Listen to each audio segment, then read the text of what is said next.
This is my off-grid property, and today I'm going to show you how I made it sustainable to live. A portable building turned into a comfy home. This house has high-pressure water just like you would in the city. All of the water in this tank are fed by these gutters coming here off of the roof. It has a 6,000-gallon capacity rainwater catchment system. We cut up firewood and we split it here with this electric splitter. We burn the wood here in this wood-burning stove. And don't forget about our air conditioner, a refrigerator, and oh yeah, we have lights. Can't forget about the TV. But how do I power all this stuff if I'm off the grid?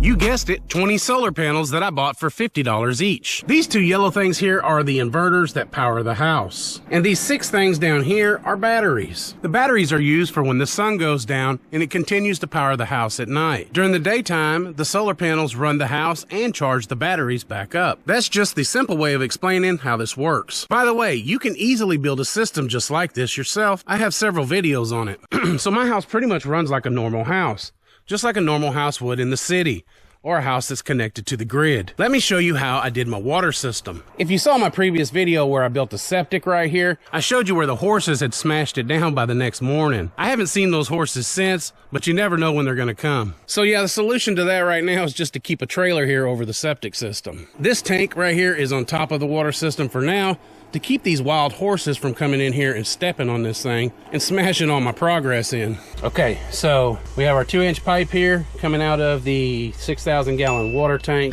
Runs into a 1-inch pipe here, and this whole pipe here, all the way from the valve all the way to the underground tank here, is going to actually be covered with at least 2 foot of dirt. We may even do more than that, but we're absolutely not going to have a freezing issue. That's the whole reason I'm doing what I'm doing here. So here we go. We've dug out this huge hole here. We put the 55-gallon drum down here in the bottom, and we have put our pump inside here. We've run the 1-inch line down directly into the pump. That is just the feed line from the tank. And then the PEX here, where it comes up out of here, is going to be actually the pressure that goes to the house. So that's the plan. Is it gonna work? I don't know. I've never done it before, but we're gonna find out. Okay, so what I have left to do here is basically hook the PEX lines up to the pump, and then I'm going to run the electrical cord through conduit and run it up into the shed where we have power. And then when we get all that done, clean up all my little mess I've got going on out here, put a lid on the barrel here, and then we're going to backfill it with the dirt all around it. And yeah, we'll be ready to pressurize up the house and take some showers tonight.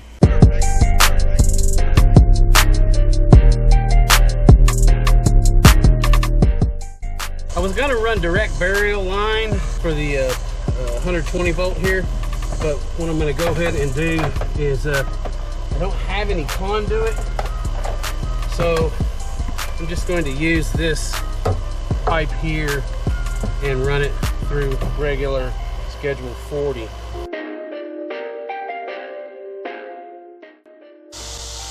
Alright guys, I'm having a real hard time getting this to not leak, and I wasn't going to film this, but my wife told me to turn it on because people like to see people have a hard time. What? The filter down in here keeps leaking, and I cross-threaded it, and it's plastic, and then I fixed the threads, and then I cross-threaded it again, and then I don't know. Been at it all day. I saw the filter fill up with water. I don't see anything dripping or anything right now, so that's the first. All right, babe, go turn the water pressure on. Let me see what happens. All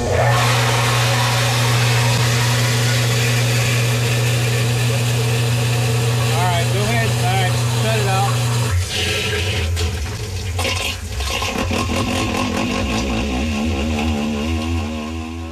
All right, good morning everybody. It was a long night working on this water system. I never got it finished, so we're starting again this morning. I wouldn't say so much as a fresh start, being that we hadn't had showers, but we're starting. So one of the things I figured out is I have to have this backflow prevention valve, or a check valve is what they call it. Without this check valve, it's one of the things that's causing the pump to come on and cycle. And it comes on, it cycles, and then it goes off, and then it comes right back on, and it goes right back off. That's what they call, I don't know, water hammer or chatter or something like that. Hopefully this is going to solve that issue because it's going to hold the pressure in the pump once it shuts off, instead of immediately relieving the pressure back into the water tank here, making the water bubble in the water tank. I can hear it. Everything's done. We've got the pressure in back here. 23 psi is what it's calling for. Backflow valve's in. Turn the water on, babe. Should turn out fine here. It should pump up and it should shut off, and we shouldn't have any more of that hard air hammer or chatter or whatever you want to call it. Yeah, go ahead. We're ready.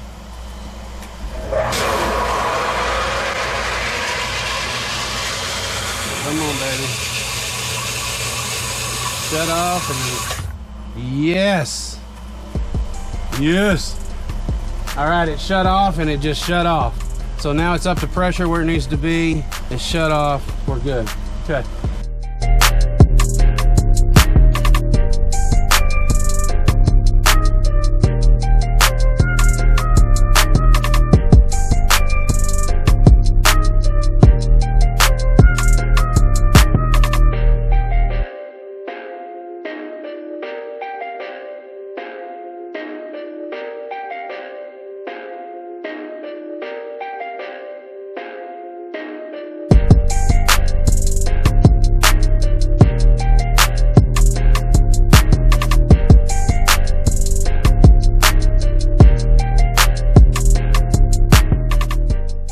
So I'm making this short little video here to let you know, if you wanted to go off grid, it's possible that you can actually pull it off. And I've heard many people cry about this propane tank and say, you're not off the grid, you have propane. Well, I also have electric, and I also have water, but I'm off the grid. I'm not connected to any utilities. Now, with all that being said, this propane tank's not even installed. I set this propane tank here a year ago, and I never hooked it into the house. This was a 1960-something propane tank, and I refurbished it. If you're interested in it, you can look through the channel and watch that video right here. So yeah, what about my house? What did it cost? Well, let me tell you the dimensions. It's a 12 by 28. It's a very small house. It's considered a tiny house. Some people would call it a shed to house, because when you buy it, it has the properties of a shed. In other words, they sell sheds at the same place you buy these tiny houses. This thing cost me about $8,400.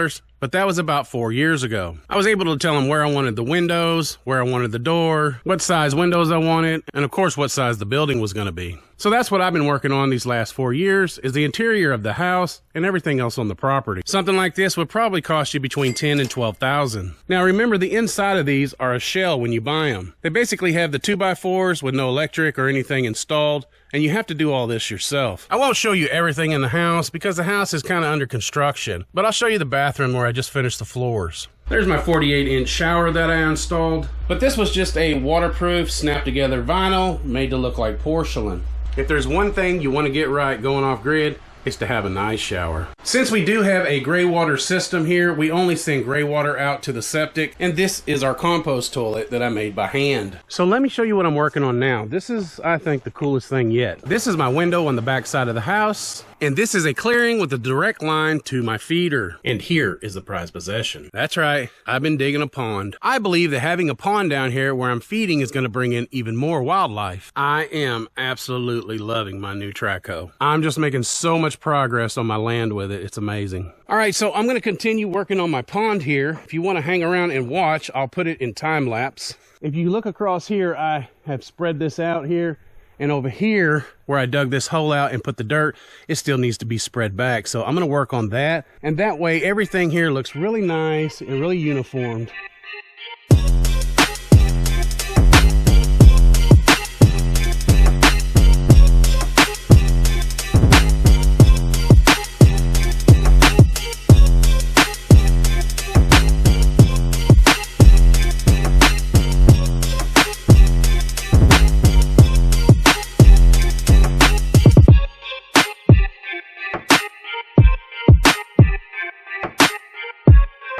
So you're probably wondering why I dug 2 ponds here. Well, the reason was originally I dug 1 pond, but before I got finished, it filled up with water. Since I had discovered shell rock at the bottom of the pond, I was trying to get it out of there before it rained again. So yeah, I ended up with 2 ponds here, and I went ahead and put a bridge in the middle. I guess if I ever decide to connect the two ponds, it's going to be pretty easy just to break that little bridge down there.